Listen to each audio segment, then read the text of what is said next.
Good morning. I'm sorry I'm late. Usual. I didn't do videos last week because I just wasn't feeling it and I just needed a bit of a break.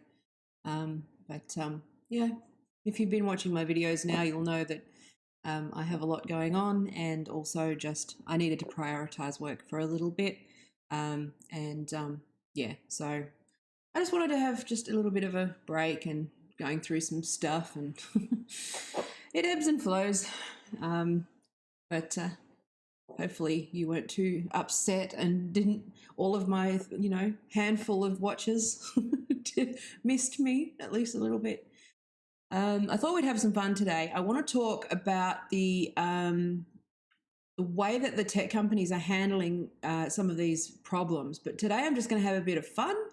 There's a question to be asked it related to this, right? Now, there's a good chance that I could share way too many of these fucking memes because it's just the best, right? But whatever, I'll try to keep it under half an hour. But there is a point to this, which is that what we're seeing is that all of the tech companies are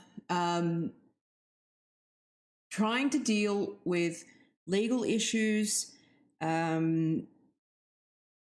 trying to sort of deal with lots and lots of social issues, political issues, the elections, copyright, harassment. All of these things are kind of imploding, right? And, most of us who've been in the industry saw this happening and saw this coming, but it's interesting. It's been interesting for me to observe how each platform are handling it differently. Today, I'm going to talk about YouTube and their harassment policy and how they've changed that. But I've talked before in previous videos about Twitter and how Twitter are handling these things. I want to dive a little bit more into what Facebook are doing, which is very interesting. And what's actually kind of cool is that I've actually decided to do a PhD in some of this. So that's pretty exciting. And terrifying, but because it requires sustained effort and you can't just decide you don't want to do it anymore. It's not one of those things. It's actually something that's but yes, I've applied to try and get on the PhD track. So maybe people might actually start fucking listening to me rather than treating me like the crazy person. Anyway, so I kind of, as I was browsing, browsing as I do, I knew about YouTube's new harassment policy. But on the same day as that, I saw that Know Your Meme have opened up the polls for people to vote for Meme of the Decade. Okay, now this is for the beginning, okay, the very beginning for people, right? Which is that when I say meme, macro, I generally mean macro, but memes are the way things that travel, and just think about things that go viral. The words changed a little bit to just mean an image graphic. It's traditionally known as a macro. For the old people out there, it might be a lolcat. You may have actually seen this stuff on your Facebook feed. And I know to my children that the second that I talk about any kind of meme, it's officially dead. So, but this is the meme that refuses to die, and I love it, okay, because it actually happens pretty rarely now. Memes have gone niche. They've gone kind of oddly specific, and they do travel, but we do see blips, and it is actually related somewhat to what we're talking about with YouTube, because as I've talked about in previous videos, the internet was built on this stuff, okay? YouTube was built on response videos. It was built on drama. It was built on conversations. It was built on networks and all of those sorts of things, and commentary, okay? This, what I'm doing right now, okay? This was the foundation of the internet, which was some sad sack sitting in her office, an old mum trying to fucking do video and making things really, really not cool anymore, okay? That was the... Yeah, that's my thing. So, but anyway, so they are related. So let me screen share this, right? Which is that Know Your Meme, which is the preeminent authority on memes, right, of the internet, which was they've opened up because it's not the end of the decade, but let's just let that go. Cast your vote for the memes of the decade. Okay. And it's actually really funny because as someone who's lived through this for multiple decades now, seeing you go through some nostalgia, but there's also part of you that feels really old or out of touch, right? Because there's a lot of these I don't actually know, but there's many that I do, right? And that's how they do this.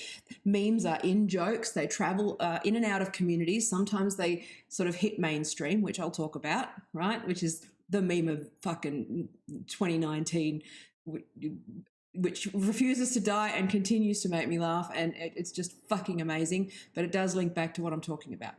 But so they've opened up a poll, which is cast your vote for the memes of the decade, right? Again, I'm not going to go through all of this stuff, but there's nominees, right? So you'll start to, you know, if you're on the internet, you'll recognize that the more internet you are, the more on Reddit you are, the more sort of on the pulse you are, the more of these you'll recognize. But, you know, but you forget how fleeting they are. You know, it's like double rainbow. Oh my God, I remember when that dominated discourse for a week, right? How do you do, fellow kids? That one keeps coming out, right? This is fine. You know, there's like heaps and heaps. Honey Badger, don't care. I mean, so you can go through and you can, oh my God, here we go. Old school. All the things. Ali Brosh's fucking meme, right? So there's lots, right? But you can vote for the meme of the decade, right? And I have a feeling that people will vote for the thing that is most popular at the moment. And I think everyone needs a little bit of light relief at the moment in the current climate. But some of these are all fucking 4chan things that, like, whatever. But so, yeah, anyway, this poll is open. I encourage you to go through, look at it. I'm not going to go into all the theory of all of this, but I will at some point, okay? I know more of these than most people, but there's some crackers here. It's pretty hard to choose, but some of them are just super old school. Like one of them was like, oh God, there's so many that were just like, oh my God, I remember that. that week when everything was, you know, and we still just every so often pull it out. Gangnam Style, Ice Bucket Challenge, right? So Know Your Meme is a great resource, okay?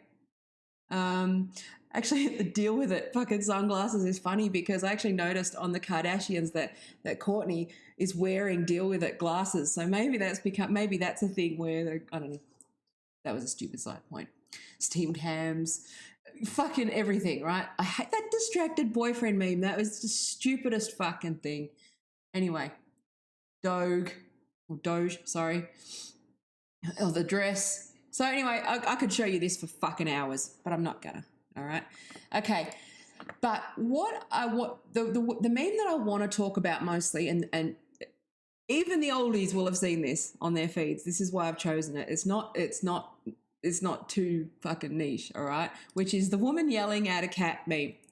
It's the greatest thing to happen this year. It continues to make me laugh, and every time you think that it's done and they've won, someone else just comes out with something. Okay, so the basic premise of woman yelling at a cat, if you haven't seen this format, which I'm sure you have, right?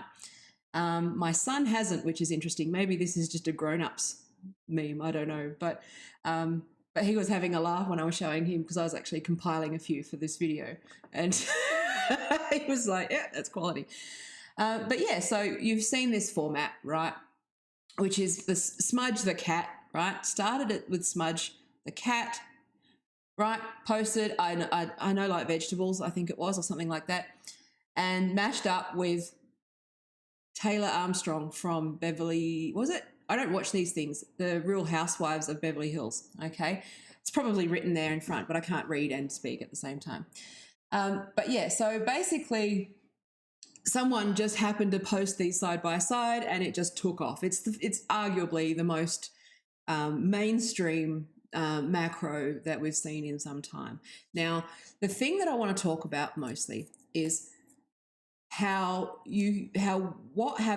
way that memes, and I'm qualifying that meme is in the internet vernacular sense. The way memes work is that people take an image, right, and it replicates and it replicates and it replicates. and it becomes larger than the thing that it was to begin with. Okay, so you have a photo of a cat from this cat's Instagram feed, right? And then it mashed up with a scene from Real Housewives of Beverly Hills. Okay, now there's been others, okay, where there's photos of kids, like the baby with the fist, right? Remember that kid? I mean, he's now grown up. You've got Chloe, side-eye Chloe. You've got all of these types of memes where there's a person in it, okay? Now, the thing about meme culture is that it takes something that is a person. There's always a risk, right? If there's a photo of you online, right, in a precarious situation, or even me just like this, right? I could just be sitting here like this, make a stupid face like that, and it travel, right? That's both the beauty and the terror of the internet, okay? There's two sides of a coin here, right? Which is that you could get thrust into internet fame and notoriety, and the flip side of that is that you get thrust into internet fame and notoriety, right? That's happened to me with the iPad thing, and it's happened to, and it's not fun, right? Because you attract all of that sort of stuff. Anyway, but the thing that this is in the DNA of social media, okay, which is somebody takes an image, a phrase, a video, or anything, a tweet, they take it, and there's a point where it no longer becomes yours, okay? And this is where I think the new terms of service with YouTube, it does link back to that, which is where there needs to be some, I'm hoping that they get this, because obviously, the people who work at Google and YouTube aren't dumb people. They understand this. But at the same time, at what point do you own you? Okay, and that's the question, because the actual story behind that screaming moment with Taylor Armstrong is worth pause, and also in the context of the vague terms of service, which we'll go through. It's something that we need to consider. And again, I've said this in previous videos, the devil's in the detail with a lot of this stuff.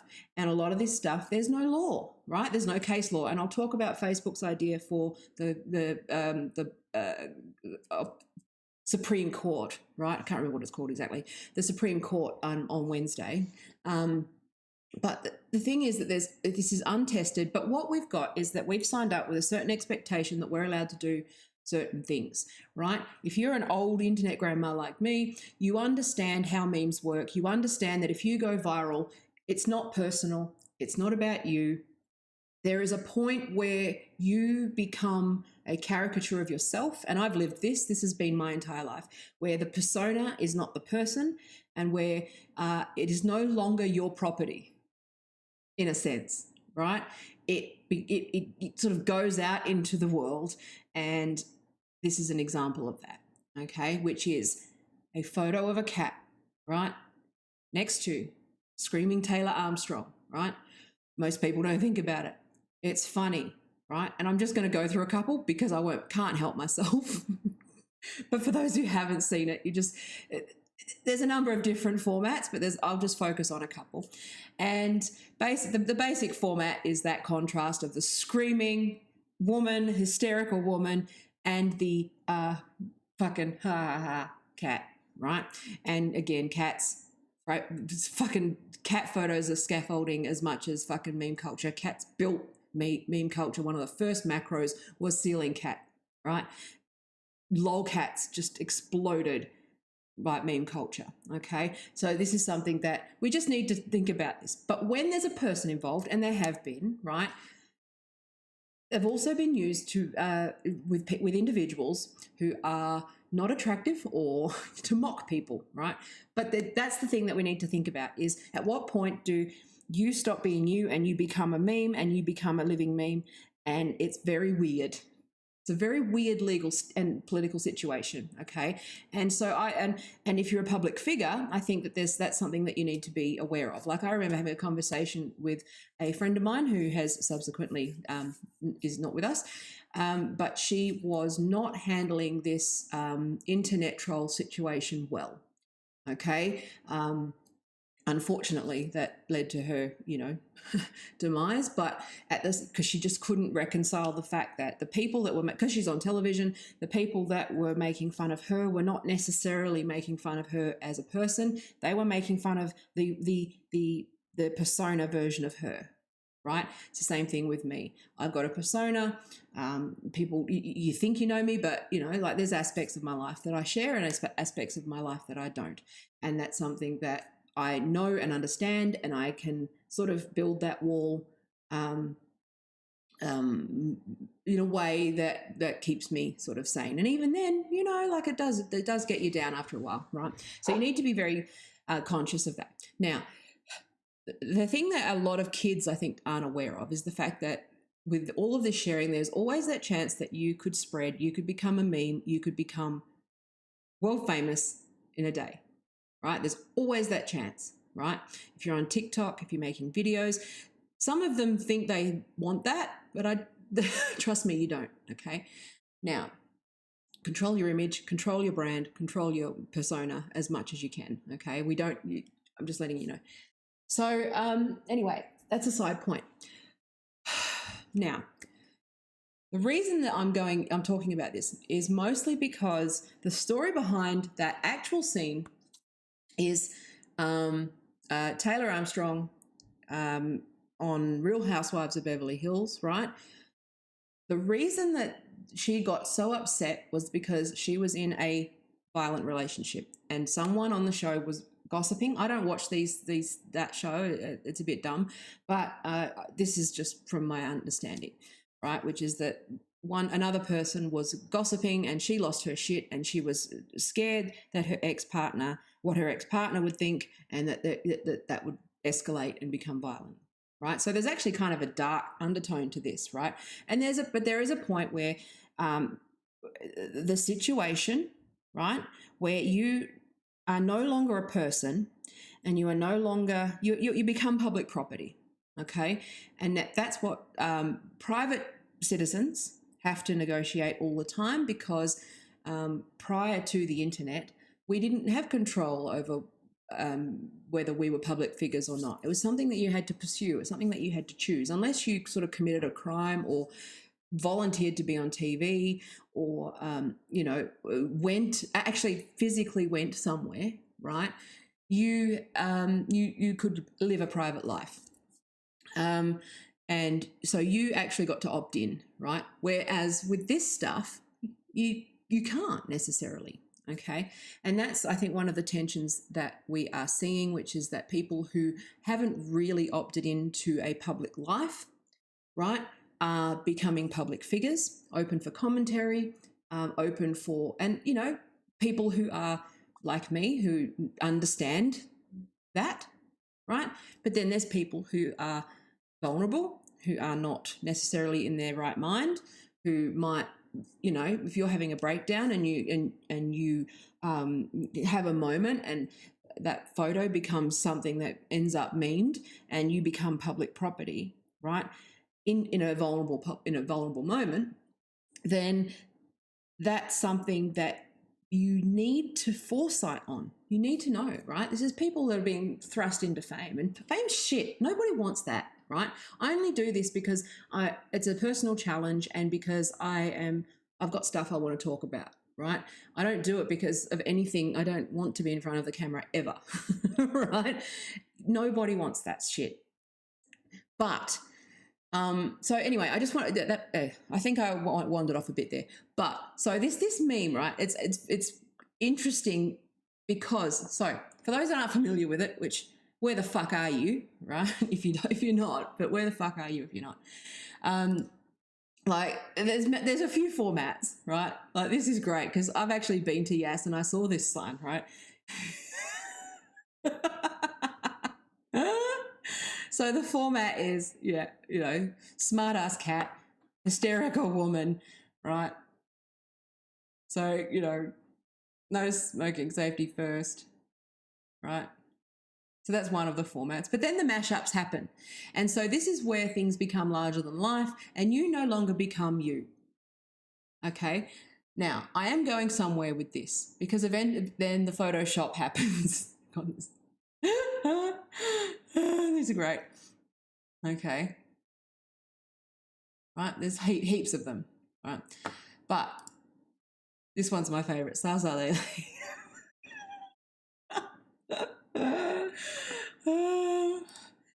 And this one's funny. I love this one. Don't feed the fish. Don't jizz on the dolphin. Good. What's this one? Pain start, of course.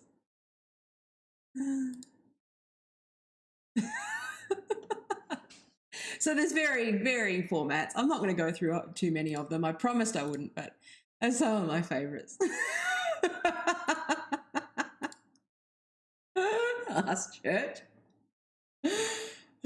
So you get the format, right? You can see how it's completely replicatable, whichever one of those words is correct, and it spreads, and everyone's in on the joke, and it becomes meta. People start mashing up with other memes, and it becomes a big party. Okay, now this is the one that fucking got me. And then it takes on a life of its own, right? So then then the memes become meta in the sense that it's a meme about another meme, but it's just fucking crazy, right? But this is just what happens. But at the end of the day, and again, there's some complexities to this because technically speaking, there's no real copyright claim because it's it's Real Housewives. So Taylor would have just signed up for whatever she signed up for, and that was part of the deal. It's part of a reality show. Like if you've seen the contracts for reality shows, you'll know that you basically give your likeness rights for them to do and defame and do whatever they want with you. So I think she'd already reconciled the idea that she was not going to be cast in the last light. But at the same time, it's an example of a person. There's still a person there, okay? Still a cat there, right? There's still a person who owns the cat owner. There's people under these things, okay? And that's where I want to, I guess, talk a little bit about the YouTube terms of service in the sense that they're trying to tackle harassment, and they have broadened their definition to veiled threats and veiled things and that sort of stuff.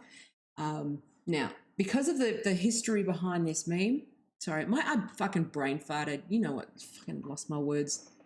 I started looking at the meme and laughing, and then I forgot what I was going to say. Anyway, no, that one. So, in light of all the problems with harassment, hate speech, picking on people, all of that stuff, right? Now, in light of, what's his name? Steven Crowder, okay, and he got banned for saying something that he thought was a joke and someone else interpreted as hate speech, right? I'm not going to repeat what it was, but basically it was just a big bitch fight between like YouTubers. And again, if you've been around on the internet for some time, you'll know that the internet was built on flame wars, and YouTube's no different, right? And drama and people fucking and breaking up and, you know, all of that sort of stuff that I've talked about before, right? The coriander, right? People fighting over coriander. Fucking people being people and tribes being tribes is the scaffolding of the internet and fans, right? So the fact that you know, tagging other videos, talking to other YouTubers, making friends with other YouTubers, having fights with other YouTubers, right? There's that part. But then there's also a large swell of people who are doing sort of commentary videos like myself, right? Like a number of people that I know have been talking about people like Jessica Yaniv, or people like, you know, or commentating on Riley Dennis, or talking about, you know, Magdalene Burns, or, you know, and there's humor and comedy and, you know, all of that sort of stuff, right? There's a channel called Peach Yogurt, right, which is a turf channel, and it's fucking funny. She does satirical videos, right? But she makes fun of certain issues and talks about certain people, right? There's also certain people who have a profile, who are open themselves up for commentary, but are part of a protected group. okay? And that's where it starts to get a bit tricky, because it's not necessarily, again, it's not, I know that this is grey, but the problem is that there are no systems in place really to interpret this. You've got it down, it's low-level moderators. There's nobody actually fucking looking at these things and making and saying, well, it depends. And I do wonder if the internet that we have known and built, created, signed up to, might be dead. And I'm not being dramatic, because obviously this cat meme, right? That's the current big meme, right? So obviously that's not a thing, right? Taylor Armstrong has come out saying that she's cool with it, but what if you're not cool with it? Okay, what if you've been memed and you're not cool with it, right? What if some, and this is something that the alt-right 4chan crew like to do, which is to taunt the left with, prominent faces on the other side, right? They will meme people. They will try to, and yes, that borders into harassment, borders into defamation. And I'm not even necessarily defending that. I don't know if that's okay, but we do need to have a conversation about at what point do you cease to be a public, and I've been walking this line and navigating this line for most of my adult life. At what point are you a person, and at what point a private person, and at what point are you a public figure? And with privacy being less and less and less, and private, we just don't have it anymore. And do you own yourself? Do you own your image? And who's responsible if you suddenly end up the biggest meme of the year? Okay, what if it was me, right? Crying, right? Think about the Leave Britney Alone video, if you remember that, right? That was a moment where somebody who thought they were sharing with 100 viewers, right? Like for me, I say things on my streams, I think I'm sharing with this small audience, but at any point, something could be taken out of context and I could be just, completely fucking have my life destroyed. Like that's how it works. Someone could just have a bone to pick, right? And just destroy me, okay? And if they've got a larger platform than me or whatever, then that can happen. And that has happened to me before. So I know that this is a possibility. So these are the questions that we've got to think about. And the problem with YouTube and Twitter in particular, and is that they're very reactive. They seem to be this could easily be called the Crowder clause. Crowder clause. Merry Christmas. No, but at least, and the reason why Facebook are getting a lot of the heat that they're getting is because they're taking their time and they're trying to do this right. They're trying to engage stakeholders and they're trying to do things as quickly as possible before the election. But that these are difficult things, right? Even the courts can barely fucking handle this at the moment. Okay, there's a number of court cases where they're trying to clarify these sorts of things and these tensions. Now, so basically, YouTube have unveiled a stricter harassment policy. I won't go too much longer. I'm just getting you to think, right? And the reason why it just kind of piqued me, because for me, we all agree that like targeted harassment, hate speech, like the actual definition of legal current definitions of fighting words and incitement and harassment are not good things, okay? So get dogpiling, doxing, all of those sorts of things that actually do put people in danger, those are bad things. I think everyone agrees with that, right? Now, where the blurring line is I've had this conversation, we've got this happening in Australia at the moment, which is whether speech is violence, okay? Now, again, the law's already defined that, which is that if it ends in someone being, it's an act, okay, not a thought or a belief or communicating a belief, and that's where I draw the line, right? We're entitled to our opinion, we're entitled to say that opinion, and we are not, and compelling somebody to say words that they do not believe or write down words that they do not believe. Says the person about to go into a PhD who's going to have to fucking write pomo horse shit to get through it. But I'm just saying, right? It's just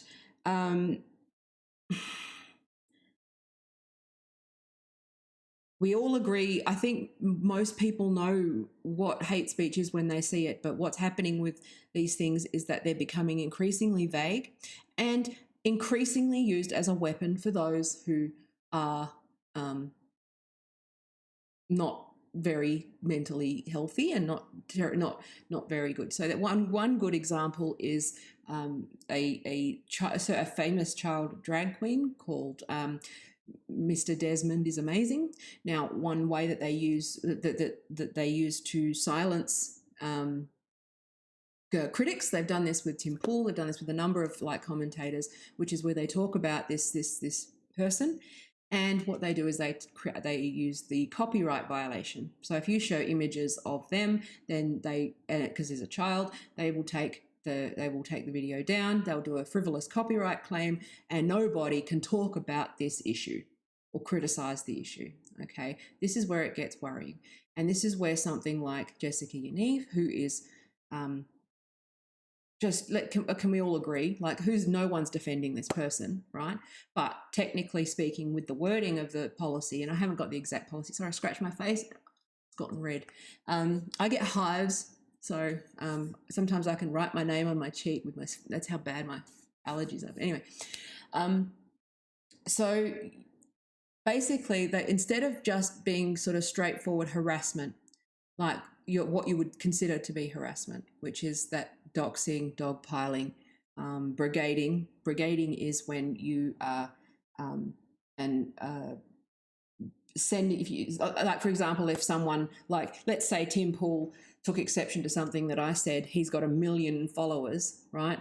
And he quote tweeted me and told them to come after me. That's brigading, right? That happens a lot, where you send someone with a larger audience sends that knowingly sends their audience onto you to attack you, right?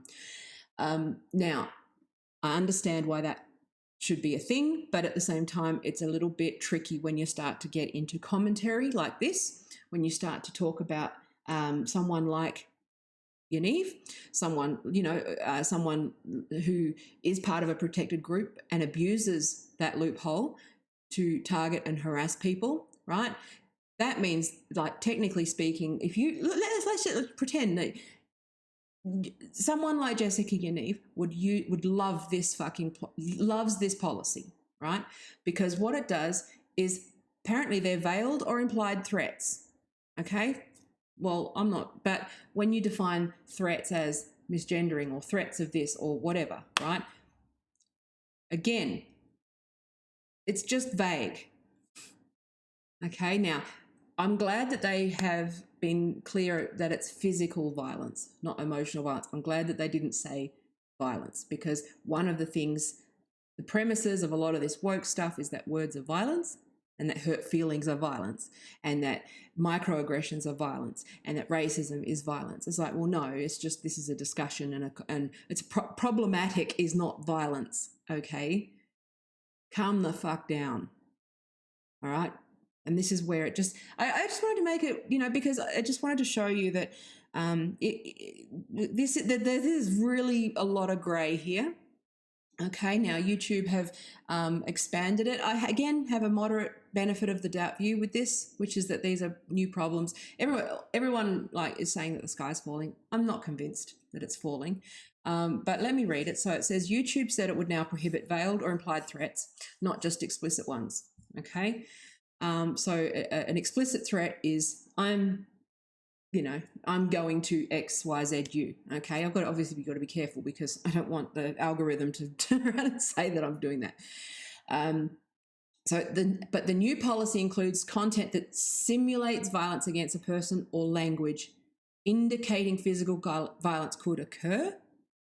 Okay, so the simulation of physical violence, it's a little bit vague. Okay, especially when you factor in things like gaming, where funny gaming videos, that sort of stuff, that's where it starts to get blurry. Okay, YouTube and satire, parody, right? If you do, for example, an animation of a person's head exploding for fun, I mean, what does that mean? Okay, so this is where I'm saying it's not so much the idea of the policy that I have a problem with. It's the fact that they are putting out these policies and policing the policies, okay, with no avenue for clarification or appeal. They're basically bumping it to the courts, okay, and the courts are pretty well.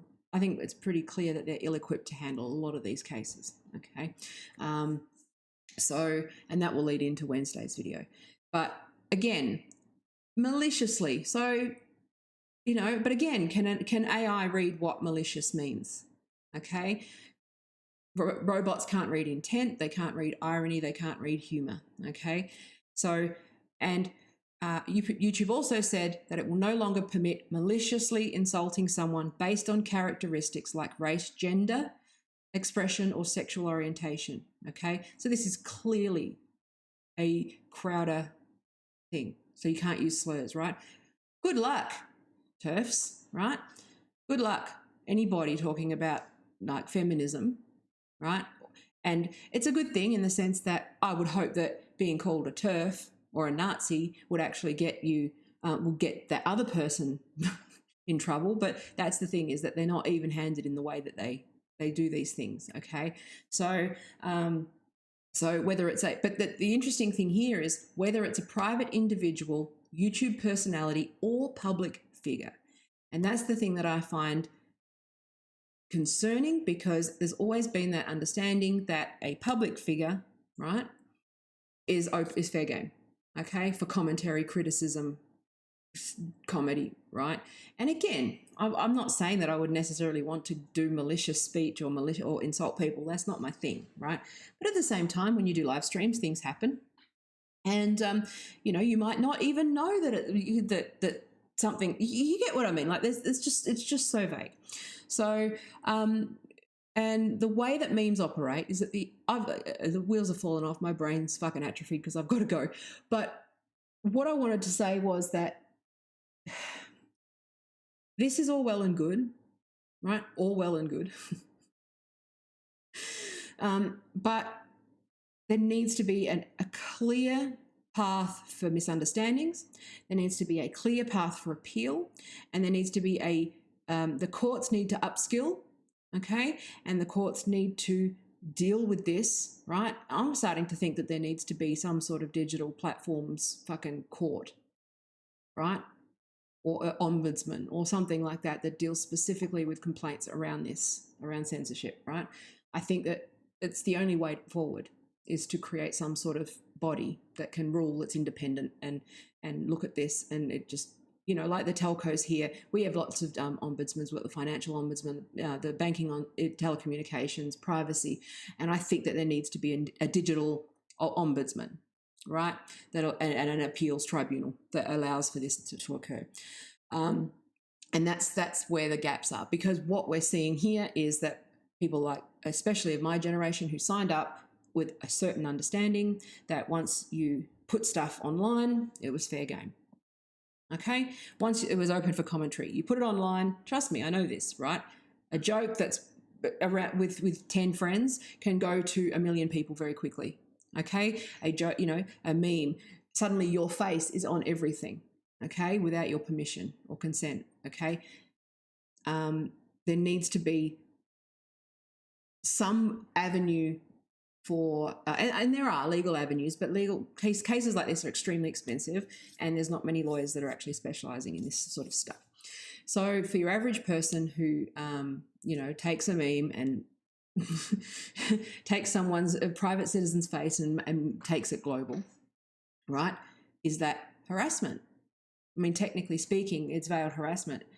Is it malicious? Well, maybe, right? That's the thing, right? Race, right? It could be a joke. But then what if you, like Pepe the Frog is actually probably a very good example of that, which is that an innocent cartoon gets appropriated and becomes a hate symbol, and again, there's been rulings around this, but I'm just giving you food for thought with this one, because it's still a bit flat. I'm still not really feeling the video thing, but I did feel like I needed to do one, but I didn't want to do an in-depth one on anything legal or dry or anything, because my brain's not working. and I've got to go. But it's worth thinking about. But about whether where is the internet? Do we need to let go of what the internet was in order to move forward? And that's the question that I'll leave you with today. I'd be interested to hear what you've got to say. Feel free to comment. Okay, don't jizz on the dolphin. This meme, man, it just keeps going. I love it. It's my favorite. Fucking love it. Keep them coming. They're the greatest. They're absolutely amazing. But again, that's a woman who suffered domestic violence. Luckily, she was cool with this and could see the humour in it, and she's a reality TV star. But if this was a normal citizen who was screaming like that and you'd photograph them in the street, okay, right, where does that line? Are they public property then? What are their rights? Okay, is it harassment? What was the intent? Is the original person liable? Right? If they shared this as a joke, not maliciously, but then it was weaponized for malicious purposes, right? To what extent is that person liable for things that they might that weren't malicious? Okay. And the opposite's true. What if you share something maliciously, okay, right, without even knowing the backstory, okay, and it just takes on a life of its own and you participate in it in a good-natured way? Are you then contributing? See, this is where these questions are so important and worth thinking about, because there is a razor-thin wire, right? And this is what people don't understand. It's like with this religious freedom thing and all of these things that are going on at the moment.